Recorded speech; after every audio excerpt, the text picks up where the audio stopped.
Estarem així. Però quasi no els veiem. Buenas tardes, bienvenidos. De nuevo, me hace mucha ilusión que estén aquí en esta última sesión del ciclo Más allá del ego con Míriam Subirana. Es un lujo tenerla aquí. Es una persona sabia, una mujer sabia. Hace años que la sigo a través de sus libros. El primer libro que leí de ella fue Cómplices. Era un momento difícil de mi vida y Cómplices me aportó mucha dirección en lo que tenía que hacer. Y luego leí El poder de la presencia, que es otro de sus libros, de sus muchos libros, y me gustó tanto que pues me he atrevido a preguntarle que viniera aquí para que charlara con todos ustedes sobre la importancia de la presencia en nuestras relaciones, sobre la importancia de estar vivo y atento en cada una de nuestras relaciones y no estar a medias. ¿Cómo estás? Bien, bueno, me gustaría que hubiera más luz en el público para verles, pero me has dicho que no. Entonces, estábamos hablando en catalán, porque nos conocemos de Barcelona. Sí. Pues la verdad estoy muy feliz de estar aquí. Muy contenta de que mis amigos y amigas hayáis venido y todos los que nos conozco también, pues que espero que después de este rato seamos todos amigos también y muy contenta de esta oportunidad. Pues cuando quieras, si puedes empezar a hablarnos de qué es lo que nos falta en nuestras relaciones, porque a veces nuestras relaciones no van bien, porque a veces nos hacen sufrir tanto. Sí, bueno, una de las personas que nos acompaña hoy aquí, ayer tuvimos una conversación acerca de la cantidad de divorcios que hay en esta tierra y en esta tierra no solo en Málaga, sino en general. Y hablábamos de que las personas a veces viven relaciones como muy superficiales y entonces llega un momento que no hay una verdadera unión con la otra persona, porque es como si que la persona está, pero está ausente. Y si tú te relacionas con otro desde la ausencia, es decir, no estás plenamente presente, sino que estás con las ideas o estás con algún deseo que te lleva, pero no estás desde una presencia profunda. Y claro, relacionarte desde la ausencia, pues no es una relación viva, una relación verdadera. No sé si alguna vez habéis estado con alguna persona que dices, ¿pero dónde está esta persona? Es como si estuviera ausente, como que no está realmente presente y le estás hablando y luego te vuelve a preguntar lo que hace 2 minutos se lo acabas de explicar. Y dices, bueno, es que no, está en otro sitio, ¿no? Está con su mente en otro lugar. Y eso lleva a que haya como un vacío en la relación y una insatisfacción permanente, que es algo de lo que escribí en el libro que has mencionado, de Cómplices, más allá de las relaciones de dependencia, como si viviéramos en una insatisfacción permanente. Y yo diría que hay una insatisfacción que es sana porque es la que te lleva a querer averiguar, querer saber, la curiosidad.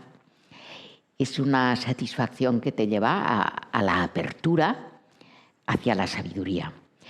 Pero luego hay una insatisfacción que surge del ego. Y esta serie de conferencias que has muy bien organizado, más allá del ego, yo no sé si es más allá del ego o a través del ego, pero bueno, esto es otra cosa. Y desde ese yo egoico que se centra en adquirir, en obtener, en conseguir, en lograr, llega un momento que está siempre insatisfecho, porque por mucho que tengas, la verdadera felicidad no viene de la adquisición, sino de la donación, del darse al otro. Si recordáis un momento de plenitud en vuestra vida. Y quizá yo cuando lo he preguntado en talleres o en cursos o personas a quienes acompaño, un momento de plenitud en tu vida. Y puede ser un momento, dices, que nació mi hijo, primer hijo, y fue como un amor automático sin conocer a esa persona, como ya un amor de darse a esa persona. Un momento de creatividad en que estás creando, en que estás dando. Y en las relaciones, volviendo, enlazo esto con la pregunta de la insatisfacción permanente y el sufrimiento en las relaciones, cuando yo estoy con alguien y lo que quiero es que me dé, conseguir del otro, que me haga caso, que me reconozca, que me vea, que es como ser un pedigüeño, ¿no? Que está siempre pidiendo que el otro me dé. Y si yo soy como un cubo agujereado, por mucho que el otro me dé, se me va. Y es solo cuando yo empiezo a dar, cuando empiezo a compartir, es como un cambiar de querer adquirir, querer tomar, a dar y darse. Y para mí esa es una de las claves de la felicidad y de que las relaciones fluyan hacia una plenitud en la cual uno y el otro seamos como un espejo para la revelación propia. Mirándote a ti, me veo a mí. Y en ese espejo de revelación bueno, antiguamente, no tan antiguamente, pero cuando hacíamos las fotos nos revelábamos el carrete para ver cómo había quedado la foto. Ese revelar, ¿no? De revelar, de verse en mayor profundidad. Miriam, perdona. Sí. Para llegar a esto, a esta presencia, en el camino tenemos muchos ladrones de tiempo o ladrones de atención. Por cierto, uno de los ladrones de atención es el móvil y ahora me acuerdo que tengo que decirles que apaguen los móviles por si acaso suena alguno y nos roba la atención. Estos ladrones de tiempo y de atención que están continuamente, ya sean los pensamientos o externos, son los que dificultan esta presencia plena en las relaciones. La mente, por ejemplo. A ver, yo diría hay tres cosas. Uno, que no nos centramos en lo esencial y nos distraemos por muchas cosas. Y esas distracciones, que es hacia donde va la atención aquí, allí y a todas partes, hacen que nos olvidemos de lo esencial, que es estar presente cuando otro está presente delante de ti. Estar ahí, aunque sea 2 minutos, estás con esa persona plenamente. Y muchas veces estás físicamente, pero no plenamente, porque hay esos ladrones de atención. Y en ese sentido, por ejemplo, el teléfono móvil puede ser una constante distracción, que estás con alguien, pero estás como a medias, porque estás mirando el teléfono, contestando a alguien, haciendo otra cosa, y eso hace que no estés plenamente presente con el otro. Y relacionando esta pregunta con lo de la insatisfacción que hablábamos antes, desde la insatisfacción la presencia no es plena.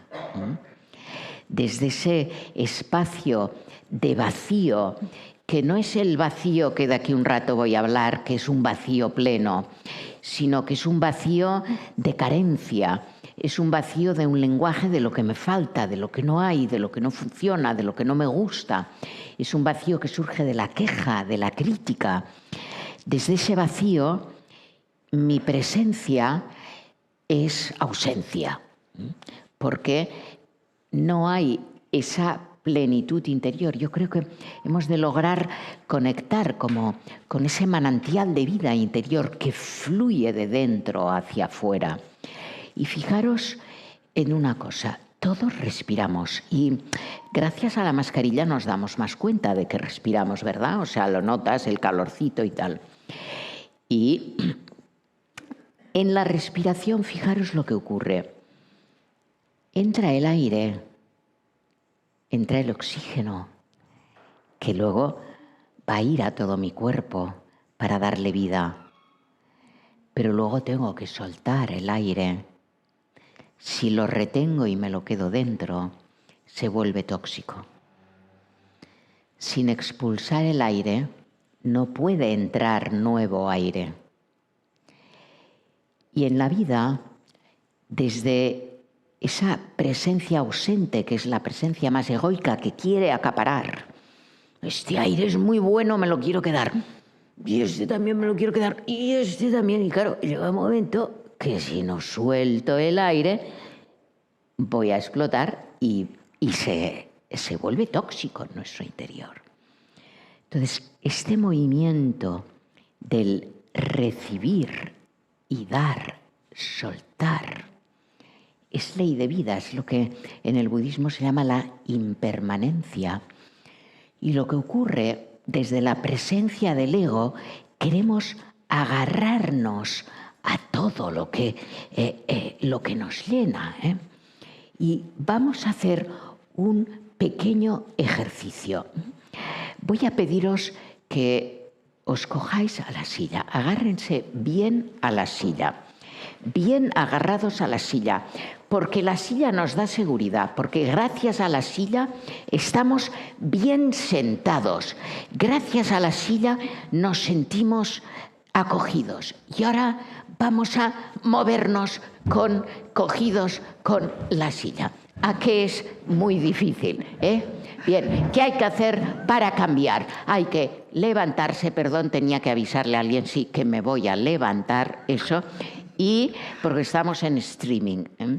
Y entonces, desde una distancia sana, puedo coger la silla y puedo cambiar. Entonces, hoy en día se habla mucho del cambio en las organizaciones, del cambio en las relaciones, del cambio personal. Sí, bueno, yo quiero cambiar, pero con la silla a cuestas, ¿no? Y entonces es muy difícil ese cambio. ¿Y qué ocurre en las relaciones? Que yo voy con mi silla y el otro va con su silla y no queremos soltarla. ¿Y qué simboliza la silla? Pues mis creencias, mi manera de ver el mundo, lo que yo creo que es correcto e incorrecto, y que todo es relativo. Porque yo, por ejemplo, si mi abuela, en paz descanse, fuera ahora por la playa y viera los bikinis y los trajes de baños que se llevan, diría qué horror, ¿no? Porque ya yo me acuerdo alguna foto de ella, o sea, su traje de baño llegaba por debajo de las rodillas y hasta el codo, y todo bien tapado. En aquella época eso era lo correcto. Lo correcto y lo incorrecto es relativo. Evidentemente que hay unos valores como el amor, como la autenticidad, como la solidaridad. Pero ese aferramiento a la silla implica a veces que estamos como muy condicionados. Y esos condicionamientos nos llevan a no abrirnos a la percepción del otro. Y esto es algo que he aprendido con el tiempo, que cada uno ve las cosas desde su mirada, y qué bueno que podamos dialogar sobre las diferentes miradas, y cada mirada tiene su verdad, pero seguramente parcial. Así que un aspecto fundamental en el poder de nuestra presencia es recordar el movimiento de inspirar y de soltar. Saber soltar para poder acoger, para poder recibir, para poder abrirse a lo que el otro es. Y aquí viene otro punto que estábamos comentando antes sobre aceptar lo que es. Lo que es. Entonces yo digo, bueno, esto tendría que ser de esta manera y resulta que no lo es. Ah, yo pensaba que eras así. Ah, pues resulta que no eres así. Y esa expectativa de que esto tiene que ser así y resulta que no lo es, nos lleva constantemente a chocar contra lo que es. Y muchas veces lo que es, pero tú te creas tu propia película sobre eso. Y entonces yo digo, ¿en qué realidad vives? ¿En la realidad de lo que es o en la realidad de tu propia película interior? De lo que llamamos el pensamiento discursivo, el discurso que te das constantemente. Y había os voy a contar una pequeña historia, ¿no? Un profesor de Harvard que quiso aprender a estar más presente.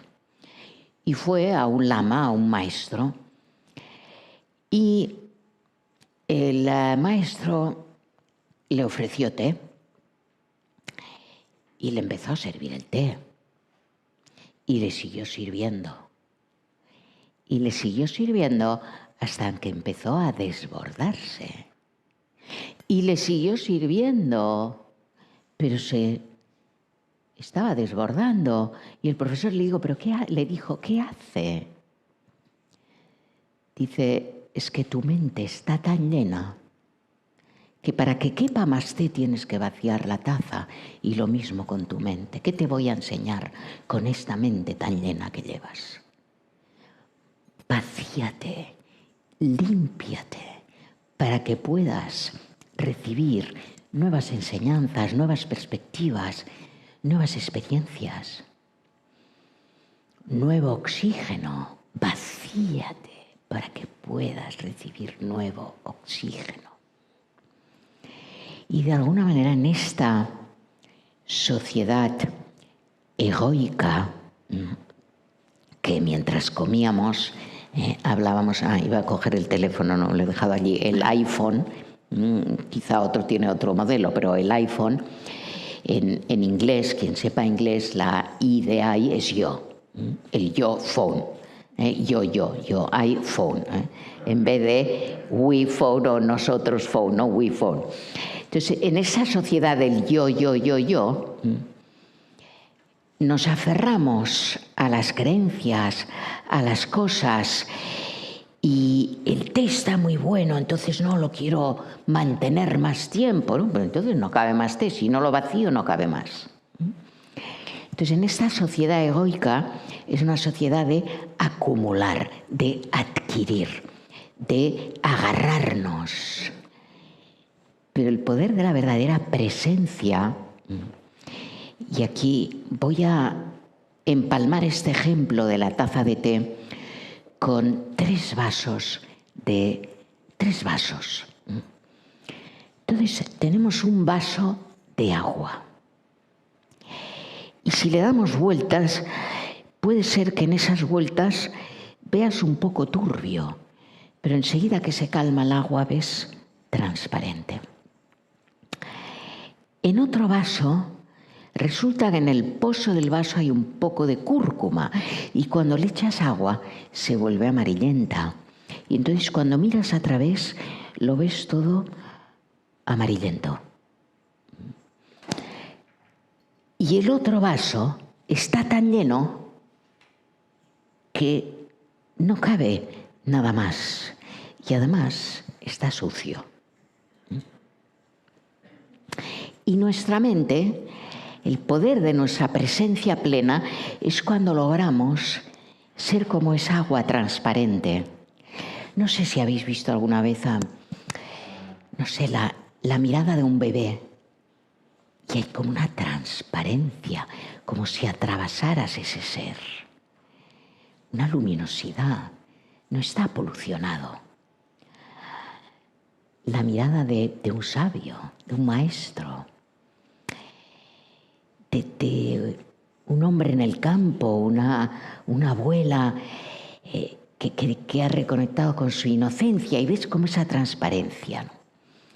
Es la presencia como de ese vaso transparente.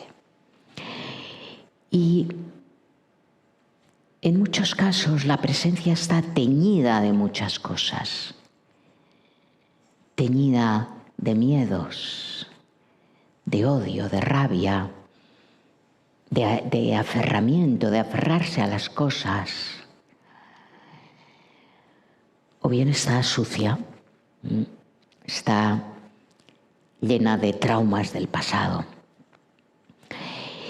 Y cuando hablamos de conciencia plena, yo diferencio entre atención plena y conciencia plena. Atención es más mental, estar atento, dejar que mis pensamientos negativos sean como nubes que pasan y luego se disuelven, no luchar en contra, dejar que lo que es sea, pero que pase. Y en la presencia de esa transparencia, en realidad logras conectar con la vida, con lo que algunos le llaman Dios, otros le llaman el todo, la luz. Fijaros esta luz que nos ilumina. Imaginaros que yo cojo un cuchillo, imaginaros que esto es un cuchillo. Si yo le doy aquí al cuchillo, de aquí poco habría sangre. Estaría creando una herida con el cuchillo. Si yo intento cortar la luz con el cuchillo, no se afecta. No puedo cortar la luz con el cuchillo. Y esa presencia transparente es como esa presencia de no violencia en la que la negatividad no le influye, no le corta, no le hiere. No es que sea insensible, pero en vez de protegerse yendo a la defensiva, ¿no?, y creando corazas y creando muros porque me tengo que defender. Reaccionando, ¿no? Reaccionando. Es como un responder desde ese manantial luminoso, desde ese manantial de vida. Fijaros que vivimos en la confianza de que no se nos acabará el oxígeno. Y ahora más que nunca somos conscientes, esta pandemia nos ha hecho conscientes de que puede ocurrir un fenómeno, y no sé si le llamaríamos fenómeno, virus o tal, que de repente te quedas sin aire. Entonces respiramos y la naturaleza nos da siempre oxígeno. Los árboles, aquí hay unos árboles preciosos aquí cerca, ¿no?, constantemente dando. Es la ley de la naturaleza, la generosidad, la luz del sol que comparte las plantas que nos dan oxígeno. Entonces el poder de la presencia es conectar con ese manantial de vida.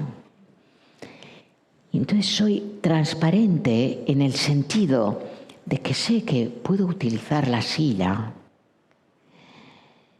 pero no es mía. Y hemos cometido este error.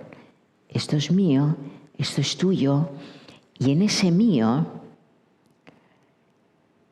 llega un momento que nos aferramos y entramos en el ciclo del miedo, la rabia y la tristeza. Miriam, perdona que te interrumpa. Sí, por favor. Cuando dices que hay que aceptar todo lo que viene, todo lo que es, me parece muy difícil cuando nos encontramos en situaciones adversas, cuando nos turban las enfermedades, por ejemplo. Y además yo sé que tú has pasado por alguna circunstancia de estas. ¿Cómo podemos aceptar las situaciones adversas que nos dejan desamparados? Sí, bueno, y luego vuelvo a lo del ciclo del miedo, la rabia y la tristeza, sí. Me lo recuerdas, sí. Sí, entonces esta pregunta, muy buena pregunta. ¿Qué es adverso y qué es beneficioso? Digamos, había un rey que salió a montar a caballo y el mayordomo le acompañó y fue en una selva. Y entonces el rey se cayó del caballo y se fracturó la pierna. Y en estas, que mientras estaba caído, aparecieron unos aborígenes y lo raptaron. Y pensaron, lo vamos a ofrecer en sacrificio. Y cuando lo llevaron ante el mandamás de los aborígenes, dijo, no lo podemos ofrecer en sacrificio porque tiene la pierna rota. Y entonces lo devolvieron al reino. Entonces el mayordomo dijo, primero, qué lástima que te ha roto la pierna, luego, qué bien que te ha roto la pierna, ¿no? Porque te ha salvado de... Entonces, es un pequeño ejemplo, pero es toda una cuestión de perspectiva. Y vivimos como dándole la espalda a la muerte. Y desde que naces vamos a morir, ¿eh? Y el otro día, no hace mucho, leí una carta de Van Gogh a su hermano. No sé si sabéis que le escribió muchas cartas.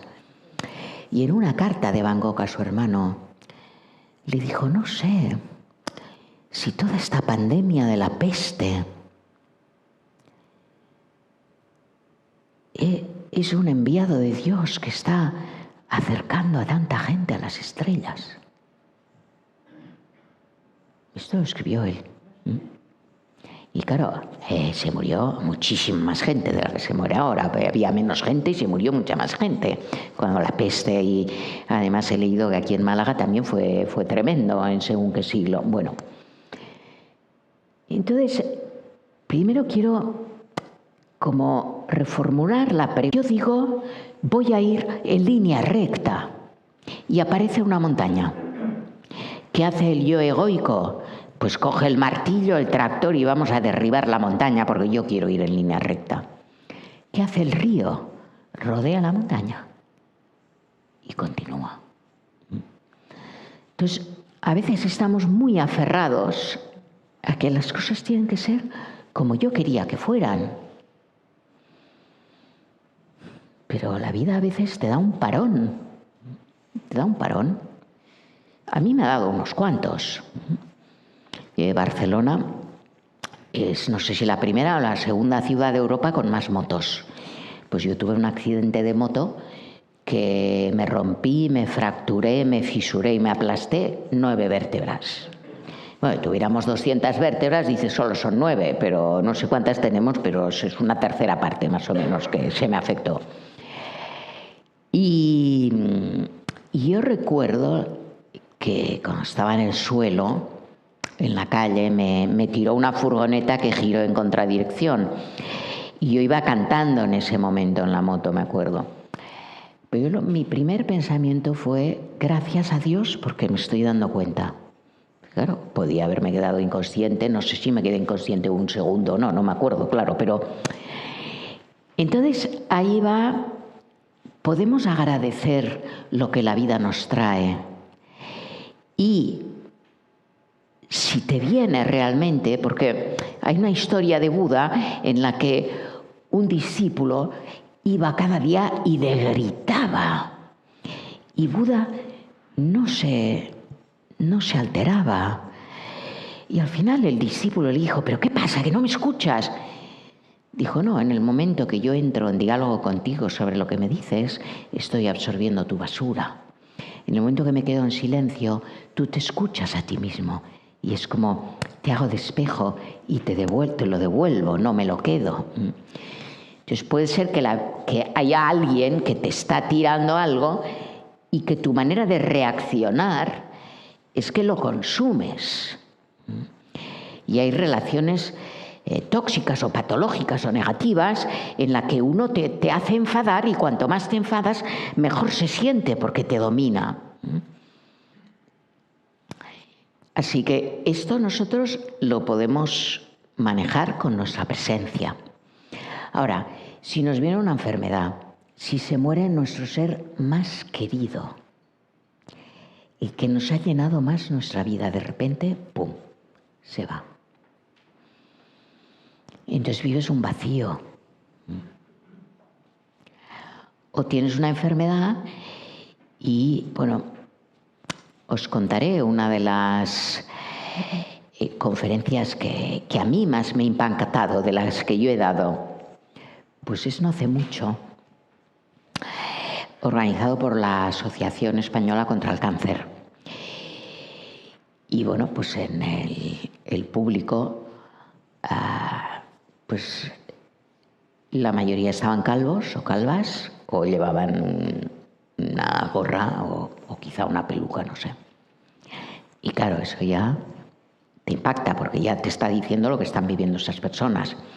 Entonces, una persona dijo, es que todo lo que hacía antes, yo no lo puedo hacer, no puedo ni bajar la basura abajo. Y entonces yo ahí les conté mi experiencia del cáncer, que recuerdo, bueno, estuve 8 horas en quirófano y recuerdo que cuando se te va el estado zombie de la anestesia y de todo esto, bueno, hablé con el médico y me dijo, no, ya nunca más te podrás sentar con las piernas cruzadas. Y durante 6 meses, yo, fíjate, antes de este proceso empecé a escribir un libro que se titula El placer de cuidarnos. Y que puse cuidarnos, no de cuidarme o de cuidarte, cuidarnos. Y entonces viví ese proceso y retomé el libro, leía una página que yo había escrito y me dormía. Dije, no sé si es que está muy mal escrito, es que mi cerebro no funciona. Y entonces intentaba leer el periódico y es que no podía leer más de 3 líneas, o sea, no me funcionaba el cerebro. Digo, yo no sé qué me han metido o qué me han hecho, o sea. Y bueno, me salvaron los libros de niños, empecé a leer libros de niños y poco a poco, pues claro, en ese periodo el cerebro está intentando recuperarse de una experiencia traumática, porque lo que me dijo el oncólogo, el fracaso de la medicina es que te tengan que abrir y sacar algo. Y me lo dijo el oncólogo del Hospital Clínico, uno de los mejores hospitales en este tipo de tratamientos. Lo siento, es el fracaso de la medicina. Y en ese periodo que no podía leer, no podía escribir, no podía meditar, no podía hacer nada de lo que normalmente hacía. ¿Qué me ayudó a mí? Entregarme a lo que es. Hoy puedo caminar 10 metros más que ayer. ¡Qué bien! Hoy ya puedo caminar sin tenerme que apoyar de alguien. ¡Qué bien! Hoy ya puedo comer un poquito más. Me he despertado y sigo viva. ¡Qué bien! Yo hice el testamento antes de entrar en el quirófano. Salí y estaba viva. ¡Qué bien! Y ese es el aprecio. Apreciar lo que hay y lo que tienes. Y me dijo un maestro, bueno, yo tuve un tipo de cáncer que tienen las mujeres que no han tenido hijos. Y según me dijo el oncólogo. Y me dijo un maestro espiritual, dice, pues ahora Miriam es tu hija. Miriam yo. Digo, sí, porque claro, estaba que necesitaba mucho cuidado, ¿no? Y luego, pues fíjate, este libro del placer de cuidarnos es mucho mejor gracias a esa experiencia. Porque lo enriquecí mucho. Y gracias también al que mi editor no me exigió que lo presentara, porque ya sabes tú, el mundo de la editorial a veces te piden de hoy para mañana. Entonces no sé si respondo a tu pregunta, pero yo creo que vivir desde el agradecimiento, de verdad, os lo aconsejo. O sea, tú decides, ¿quieres vivir desde la queja? Podemos estar toda la tarde y la noche quejándonos de la cantidad de cosas que van mal. Si yo os digo, escribir 10 cosas de las que tenéis una queja, en un segundo lo hacéis. Ahora, ¿cuántas cosas tenemos que agradecer? Y la primera es que estamos respirando. ¿Cuánta gente hay que les está costando respirar con esta pandemia. Entonces, agradezcamos que podemos respirar y enviemos buena energía para que el oxígeno llegue a todas partes. Y hay varios tipos de oxígeno, el oxígeno del cuerpo, pero el oxígeno del espíritu. ¿Qué te da oxígeno a ti? Porque voy a hablar solo yo hoy. ¿A ti qué te da oxígeno? ¿Qué te da vida? Pues estar aquí contigo y con el público me da mucha ilusión, mucha vida, me conecta mucho con lo que estás diciendo. Además, creo que has respondido perfectamente a mi pregunta porque quería que dijeras la palabra apreciar y agradecer. Pienso que las palabras son muy poderosas, que las palabras nos conducen a estados concretos y tanto apreciar como agradecer son claves en nuestra vida. También utilizas mucho, a menudo, asombrar y admirar. Y antes de que hables del miedo, que creo que querías hablar del miedo, me gustaría que mencionaras qué es asombrarse para ti y qué es admirar. Sí. Asombrarse y admirar son dos cualidades que vivimos desde la apertura, que es otra de las As, ¿eh? Apreciar, admirar, asombrarse, y todo eso es desde la apertura. Porque podríamos decir, hay personas creyentes y personas no creyentes, pero yo diría, más bien, hay personas abiertas y personas cerradas. Y el asombrarse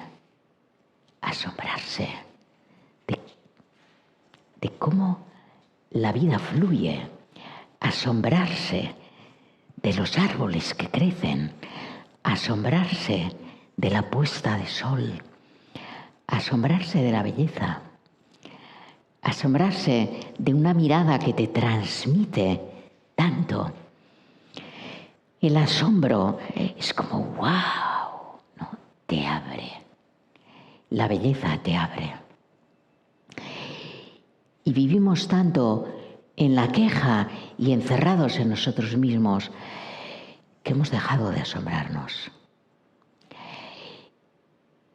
Y los que habéis tenido niños, niñas, cuando eran bebés, ¿recordáis momentos de asombro?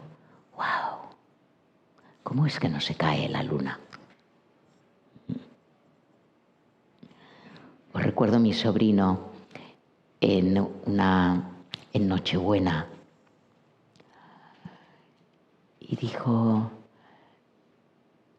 en la comida de Navidad, decía, en Nochebuena y en la comida de Navidad, ¿por qué cuando es de noche se dice que es el día de Navidad y no la noche de Navidad, ¿no? O sea, como día y noche. Y digo, ay, mira, ¿ves qué pregunta, no? O sea, el asombro, el preguntar, el abrirse. Preguntamos poco. Y la admiración, que cuando admiras algo que alguien ha hecho muy bien y lo admiras como para agradecerlo, para aprender de ello. Pero ¿cuál es la enfermedad de este país? La envidia. Entonces no admiramos, tenemos envidia. Y es una lástima porque desde la envidia compites, pisas al otro. Y la admiración nos lleva a agradecer que otro logre lo que quizá yo no soy capaz. Así que a mí la meditación me ha ayudado a abrirme para aceptar lo que es, lo que viene, para apreciar lo que me da vida y centrarme en lo que me da vida. Antes hablabas de las distracciones. ¿Qué es esencial para ti? Céntrate en eso. Y en indagación apreciativa, nos centramos en aquello que queremos ver crecer, no en aquello que queremos ver disminuir. Y muchas veces queremos solucionar las cosas desde eliminar el problema en vez de hacer crecer la solución, en vez de centrarnos en lo que nos da vida, en lo que en meditación contemplativa denominamos el núcleo sano, en indagación apreciativa se denomina núcleo positivo, que es ese núcleo de vida que no ha sido malmés, me sale en catalán, no ha sido dañado, no ha sido perjudicado, que es como ese ser de luz que somos. Y quitar esas corazas, esas capas de lo que no somos. Dejar de ser lo que no somos para ser lo que somos. Y grandes maestros de meditación, Vedanta, de la sabiduría Vedanta, dicen, es muy sencillo, deja de ser quien no eres. ¿Está? Sé quién eres, sé ese ser de luz, ese ser luminoso, lleno de virtudes, de amor. ¿Y cómo descubres quién eres? Dándote a los otros. Y ahí está el truco, darse al otro. Pero debe de haber un límite en darse. Un límite en darse. Bueno, yo creo que si tú conectas, volviendo al vaso transparente, y dejas que la luz atraviese ese vaso transparente. Otro ejemplo de la flauta, que es como una caña de bambú vacía con unos agujeros. Y simplemente soplando suena la flauta. Entonces, es vaciarme de lo que no soy para que lo que soy, que me conecta con la vida, con el amor, con la gratitud, con la solidaridad, con el compartir con el otro, con el ser con el otro, no con el competir contra el otro, sino compartir. Desde ahí, el darse es como recíproco. Doy y recibo, doy y recibo. Y lo que ocurre que quizá en la tradición judeocristiana nos hemos dado sin cuidarnos a nosotros, nos hemos dado al otro buscando el complacer al otro, desde quererle salvar. Y no. Sí, esto es muy interesante. Explica la diferencia, porque confundimos darnos con complacer al otro, esperando un reconocimiento del otro. Y me parece que tú te estás refiriendo a darse de otra forma. Exacto. Sin esperar nada. Acompañar. Sí. Es acompañar al otro, darse al otro, compartir con el otro, pero no esperar que opine igual que yo. No esperar que haga exactamente lo que digo, sino, y eso es lo que llamamos como el liderazgo compartido o el liderazgo inspirador, inspirar al otro para que sea él mismo y todo su potencial emerja, que no sea sumiso, sino que emerja su potencial.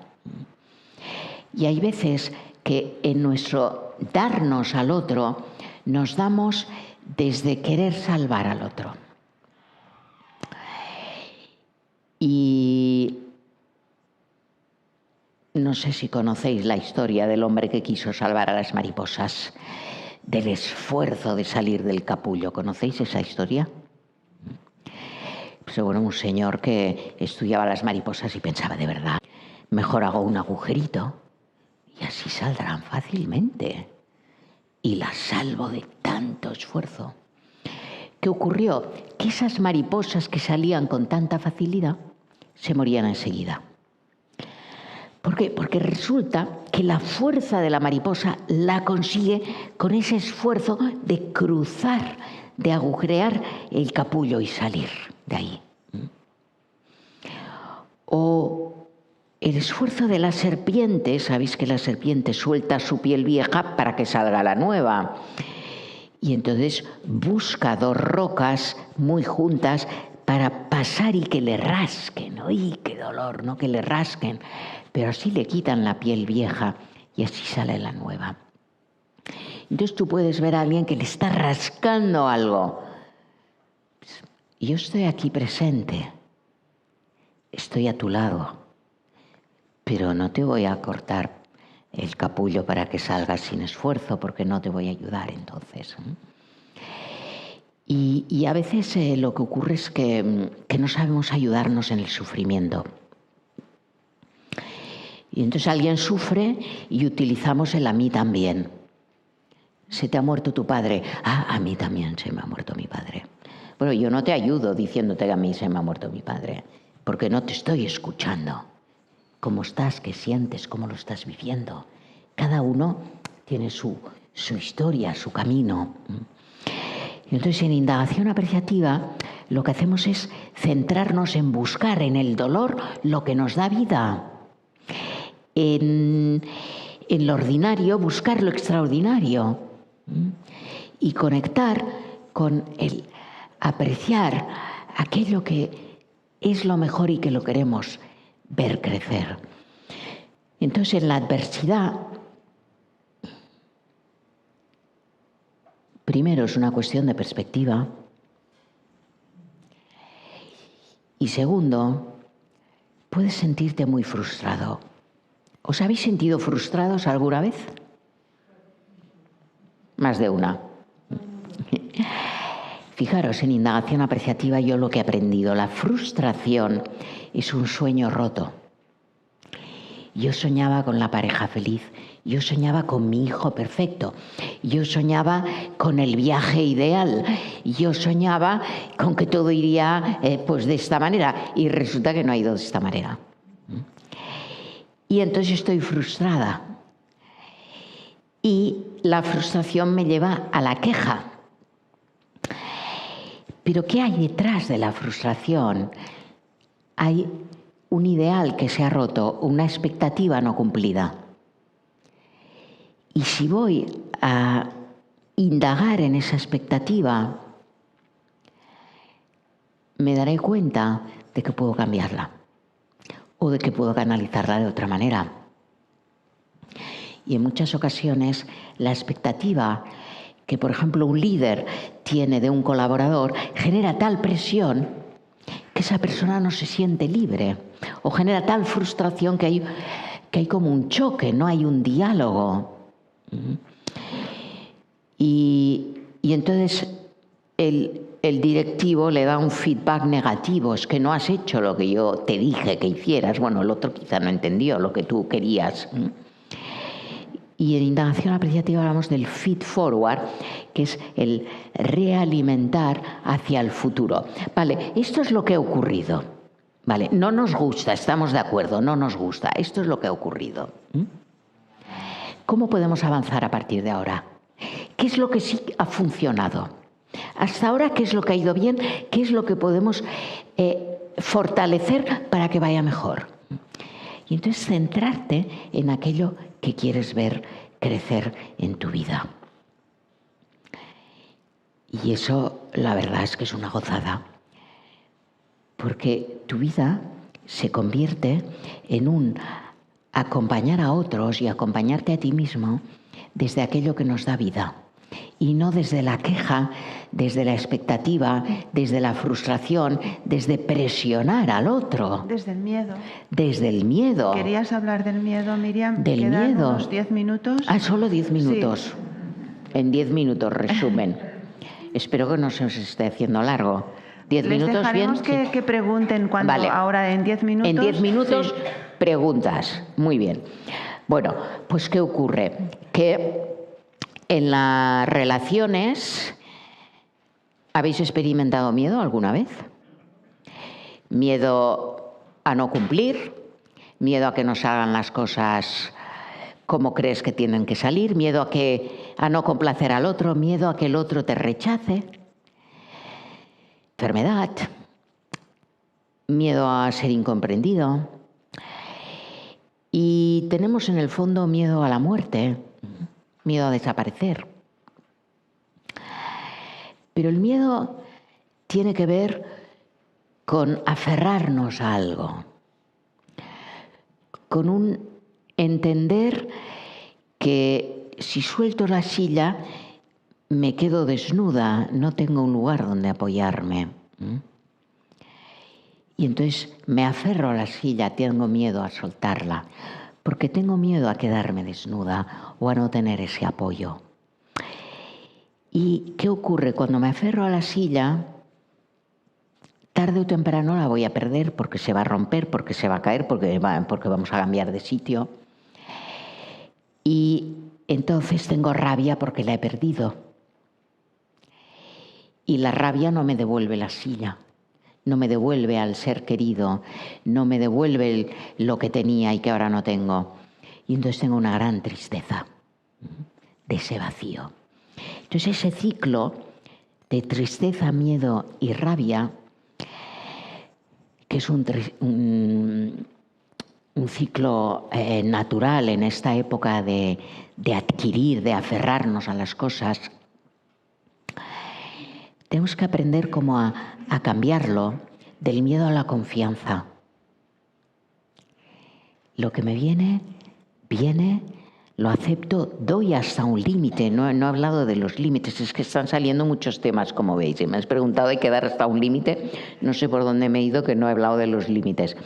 Pero, claro, porque conectas con el manantial y entonces no hay límites ahí.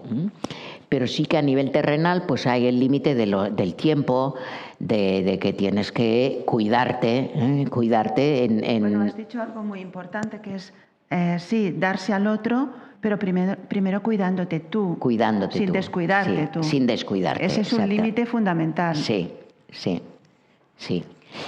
Y el miedo surge de que nos aferramos a lo que sea, a alguien, a algo, a una posición, a un puesto, a un dinero, a algo. Luego la rabia surge porque lo hemos perdido, pero la rabia no nos lo devuelve, porque el otro no es como es, porque la situación no es como pensabas que tenía que ser. Y la tristeza pues ya que te da ese estado de vacío. Pero entonces, perdona, Miriam, sí. Te voy a interrumpir otra vez. Todo lo que... Ese ciclo en el que entramos, pienso que es súper importante aceptar que estamos en este ciclo. No sentirnos mal porque además estamos tristes, porque no conseguimos cruzar la rabia, porque mantenemos ese miedo. Como has dicho antes, aceptar lo que es. Aceptar también estos estados de ánimo negativos que tenemos, porque somos humanos, aceptarlos y no batallar contra ellos.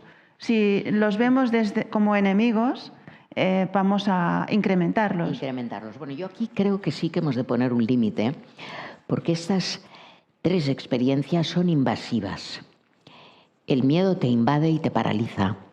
La rabia te invade y puede ser muy violento desde la rabia, contra ti mismo o contra el otro. Y la tristeza te invade y te puede llevar hasta la depresión.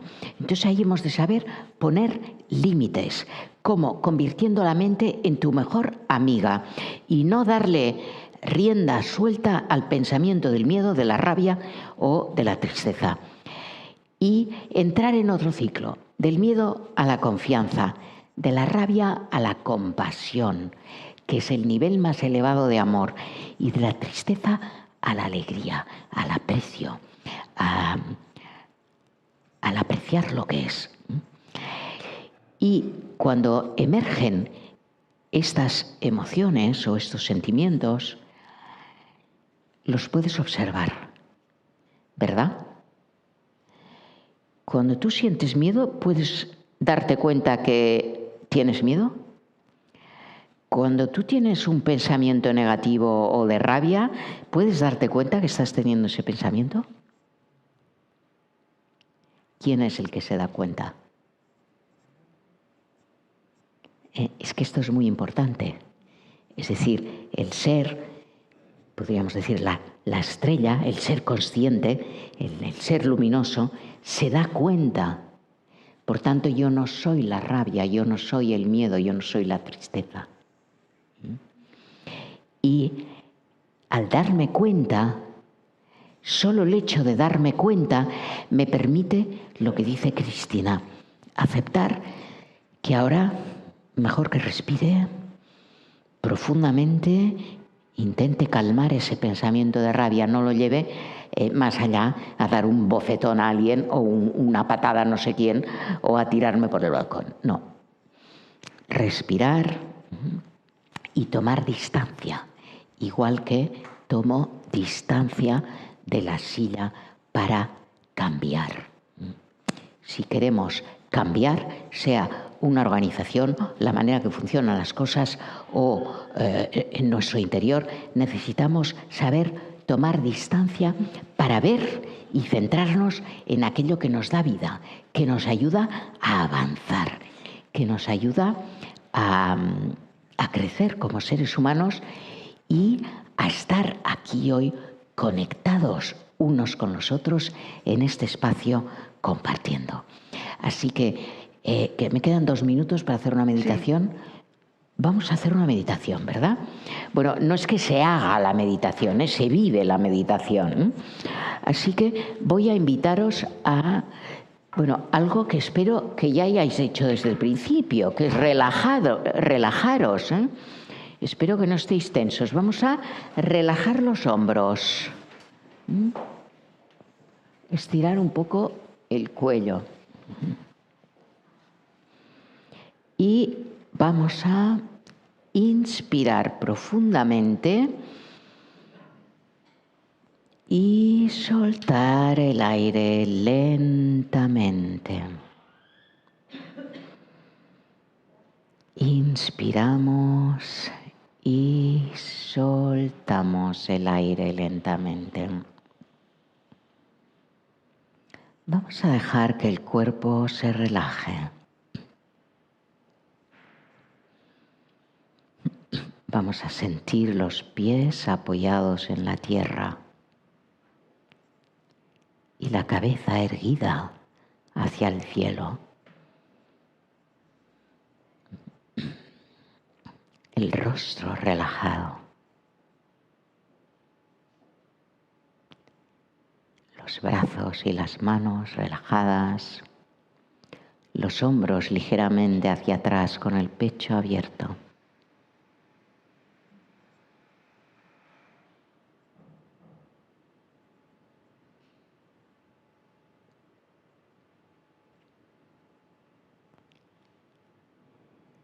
Y voy a mirar hacia el interior.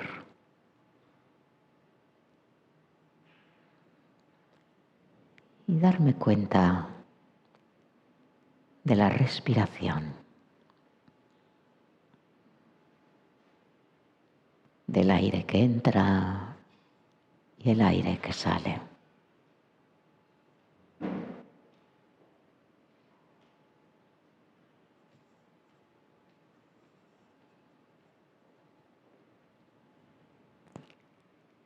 Y los pensamientos que pasan son como nubes que pasan, aparecen y desaparecen. No tengo que hacer nada con mis pensamientos, simplemente dejarlos estar. Y regresar a la respiración.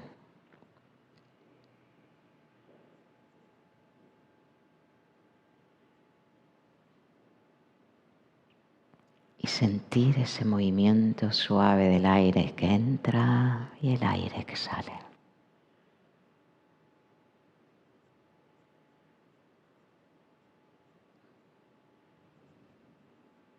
Y ese sentir la respiración me trae al presente. A estar y ser aquí.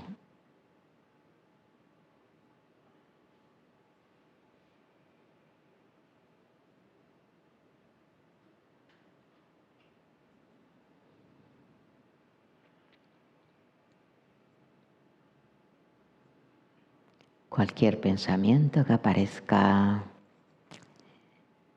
del pasado, del futuro, de lo que sea, lo dejo pasar. Ahora estoy sentada, sentado aquí.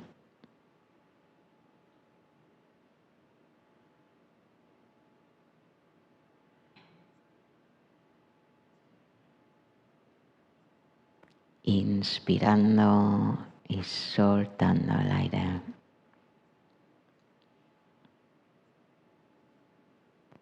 Dejando que mi mente repose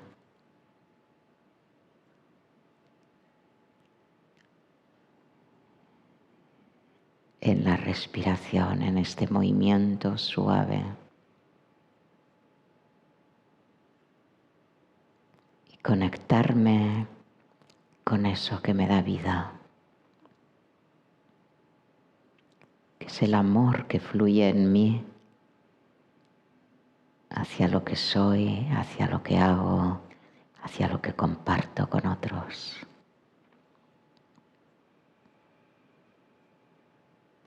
Ese fluir de presencia amorosa que ama cada momento, cada pensamiento, cada respiración. Inspiro y suelto el aire.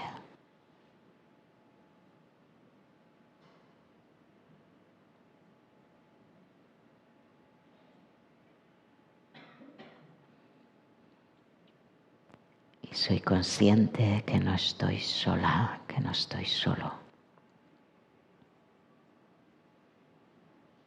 Estamos acompañándonos en este silenciar para vaciar la mente de ruidos y conectar con un silencio fértil, un silencio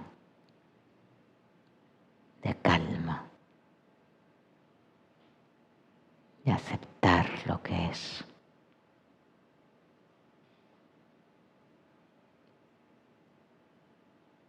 De dejar fluir la vida en mí y a través de mí.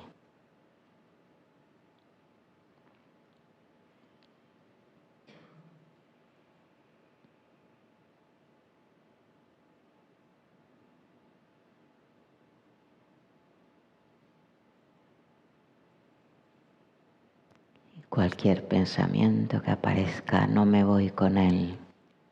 Es como una nube que aparece y la dejo pasar. Regreso a sentir y percibir la respiración como una caricia que acaricia mi ser. El aire que entra y el aire que sale. Y dejo que ese movimiento suave sea como un masaje para el ser.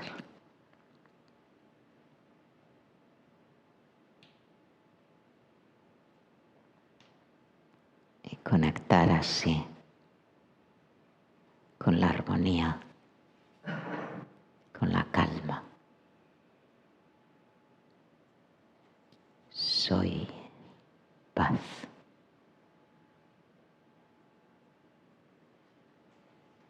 Soy amor.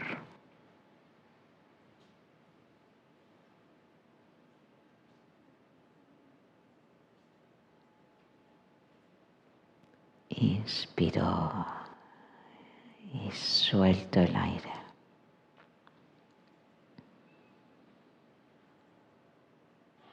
Y poco a poco Voy moviendo los dedos de los pies, de las manos, sintiéndome presente aquí, en este espacio compartido. Y abrimos los ojos y agradecemos este momento de ir hacia adentro para salir hacia afuera desde otro espacio, para que nuestra presencia no sea desde el ruido mental, sino desde la calma de ser, desde la sabiduría de ser. Muchas gracias. Si tenéis alguna pregunta. Miriam, sí, desde esta paz mental en la que nos has introducido, vamos a abrir el micrófono al público por si hay alguna pregunta. Recuerden que para preguntar tienen que tener el micrófono delante para que los oigamos.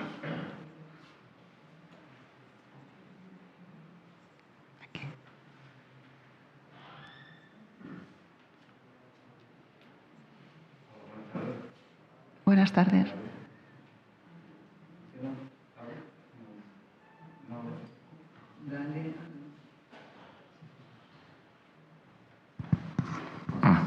Buenas tardes.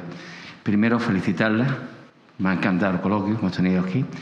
Y yo tenía una observación que en la charla. Usted ha comentado de lo que es la envidia, pero a nivel... usted se ha referido a nivel de este país. ¿O es generalizado todo? No, en los países nórdicos no es. Aquí, y bueno, ahora que en los últimos años he trabajado con bastante gente de Latinoamérica, también en Latinoamérica se ha infundido un poco. Entonces, a ver, yo por ejemplo, mis padres, los dos son catedráticos universitarios. Bueno, la cantidad de luchas dentro de la universidad por la cátedra, por esto, por el otro, digo, pero... o sea, ¿qué es esto, no? En el mundo de la empresa también, ¿no? O sea, el luchar para hacer desaparecer al otro o para... Y de alguna manera es que se nos ha educado como a tener que ser el número uno y los demás no cuentan. Y claro, si pues número uno, pues yo creo que o todos somos número uno o no, ¿no? O sea, en el sentido de que me he referido a este país porque yo lo he vivido en varias cosas. Y que cuando brillas, pues parece que la gente quiere que no brilles, ¿no? Y es una mala costumbre porque el que tú brilles y permites que otro brilla, pues es hermoso, ¿no? Cuantas más estrellas, más constelaciones de estrellas brillantes. Y de alguna manera es como una mezquindad, no sé. Por eso me he referido en este país, porque he visto que hay envidias y yo incluso que acompaño a personas haciendo coaching o... pues el otro día una mujer me decía, es que tengo el marido ideal, pero es que no soy feliz porque le tengo envidia. Entonces, es que hasta en la relación de pareja. Y una amiga mía que le esconde el sueldo que recibe a su marido porque gana más que su marido y entonces sabe que su marido no lo aceptará. Pues ya, bueno, pues no sé esto si es machismo o envidia, pero bueno, más o menos, ¿no? O sea, que sí, por esto me he referido a este país, que la envidia no nos deja apreciar. Y que, pues, sí. ¿Hay alguna otra pregunta?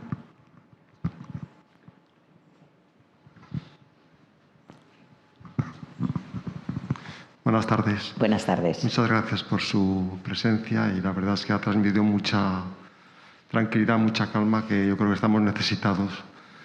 Me ha parecido entender en su exposición que en contraposición a la rabia, como buena actitud o como una acción buena, la compasión. Yo tengo entendido que la compasión no es buena. No sé si será otro matiz que usted ha querido decir. Gracias por la pregunta. Sí, porque confundimos, o sea, compasión, misericordia y sentir pena. Y el sentir pena, o sea, confundimos la palabra compasión con sentir pena por alguien. Tengo compasión, ¿no? Pobrecito. Y en realidad me refería a otro sentido, o sea, que le agradezco mucho que me haga esta pregunta. A un sentido donde el amor trasciende, digamos, es un amor en el que hay el perdón, en el que hay la comprensión del otro, y fíjense, la raíz C-O-M, compasión, comunidad, comunión, comunicación, es nosotros. Entonces, en la compasión comprender al otro.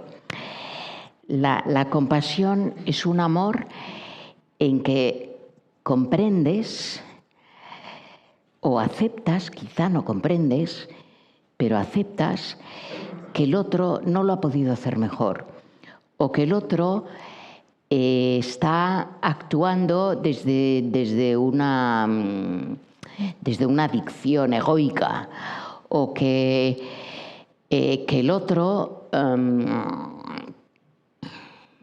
pues está hablando agresivamente. Entonces, por ejemplo, alguien me habla agresivamente. La respuesta de mucha gente será responderle, reaccionar agresivamente. La compasión es que yo veo al ser que hay detrás de esa agresividad y comprendo que esta persona está atrapada en su propia rabia y desde esa comprensión le puedo amar. Un poco lo que decía Gandhi, amar al enemigo. Y no quiere decir esto que yo me quedo ahí y que el otro me dé una bofetada física, ¿no? Es decir, yo me voy a defender si me tengo que defender o proteger. Proteger. Entonces, para mí la compasión es esa protección, porque desde el amor, que es más, la compasión es, o sea, en el budismo es el nivel más alto de amor. Yo veo detrás de la agresividad, de la coraza del otro, y puedo amar a ese otro, aunque su forma y su expresión pueda ser detestable de alguna manera, ¿no? Pero no le rechazo. Y esto es algo que yo he aprendido de la línea budista. Yo la meditación que practico es más cristiana que budista. Digo porque he puesto muchos ejemplos del budismo, pero en el budismo la compasión es ese trascender, digamos, la rabia del otro y no rechazar al otro, porque se habla de la ecuanimidad, ni rechazar ni aferrarse, que es lo opuesto. Yo os he hablado más del aferramiento. El rechazo es el opuesto al aferramiento, ni una cosa ni otra. Entonces la compasión es ese amor que también es amor crístico. En este libro, en tu último libro, Meditación Contemplativa, explicas la meditación desde el cristianismo y desde el budismo, ¿no? O desde el Advaita. Desde el Vedanta, sí. Sí. Sí. Porque en realidad en el mundo de la espiritualidad y del misticismo hay un momento en que los seres conectan, aunque vengan de caminos diferentes o de creencias diferentes. Y entonces yo he estado muchos años yendo a la India, nutriéndome de la sabiduría oriental, y antes digamos, en mi infancia y adolescencia me nutrí mucho de la sabiduría cristiana y luego he regresado a la sabiduría cristiana desde la perspectiva de la meditación. Y entonces es como muy enriquecedor, y es en el último libro que he publicado, que es el de Meditación Contemplativa, donde también hablo de la indagación apreciativa, porque la indagación apreciativa nos lleva a indagar en aquello que nos da vida y la meditación nos lleva a vivir lo que nos da vida. Entonces, esa conexión, sí. ¿Hay alguna otra pregunta? Pues si no, lo dejamos aquí. Muchísimas gracias. Muchas gracias. Muchas gracias.